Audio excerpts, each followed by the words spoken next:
আল্লাহর নবী বলেন, হাসরের ময়দানে আমি সর্বপ্রথম আল্লাহর কুদরতি কদমে আমি মুহাম্মদ সেজদা দেব।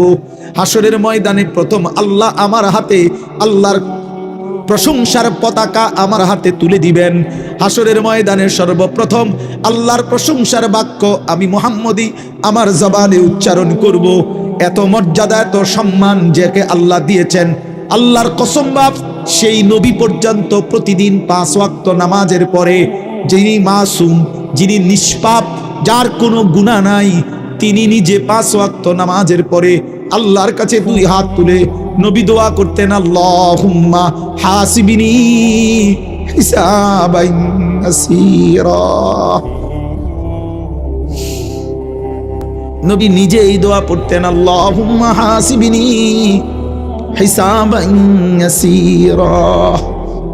আল্লাহ আপনার এই বন্ধু আমি মুহাম্মদের হিসাব আপনি সহজ করে দিয়েন।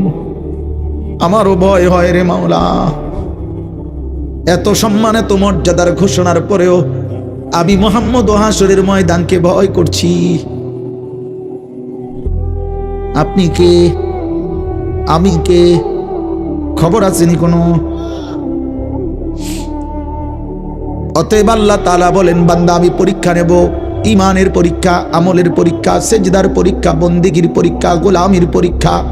পরীক্ষা মানে কি? প্রত্যেকটা ইবাদত পরীক্ষা, আল্লাহর প্রতিটা আদেশ পরীক্ষা, আল্লাহর প্রতিটা নিষেধ পরীক্ষা, নবীর প্রতিটা সুন্নাত পরীক্ষা, জীবনভর আখিরাতের উপরে আমল করা, কোরআন সুন্নাহ মতে আমল করা, প্রতিটা গুনাহ ছেড়ে দেওয়া, প্রতিটা নেক আমল করা, এটাই পরীক্ষা।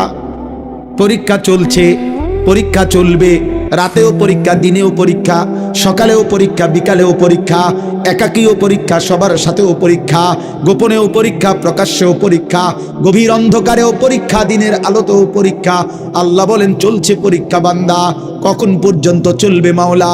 হাত্তা ইয়াতিয়াকাল ইয়াকিন, মৃত্যু আসা পর্যন্ত পরীক্ষা দিতে হবে। গভীর অন্ধকারে একাকী নারী দেখলে, ছবি দেখলে আল্লাহ বলে, বান্দা পৃথিবী ঘুমায়, আমি কিন্তু জেগে আছি, আমি দেখি রে বান্দা। দেখে, হ্যাঁ, আলাম ইয়ালাম বিআন্নাল্লাহা ইয়ারা। আল্লাহ বলে, বান্দা কি জানে না আমি আল্লাহ তো তারে দেখি? দেখেনি? বলেন না কেন? জওয়ান ভাই বলো না, মুরব্বী বাবা বলো না, দেখেনি? আল্লাহ দেখে।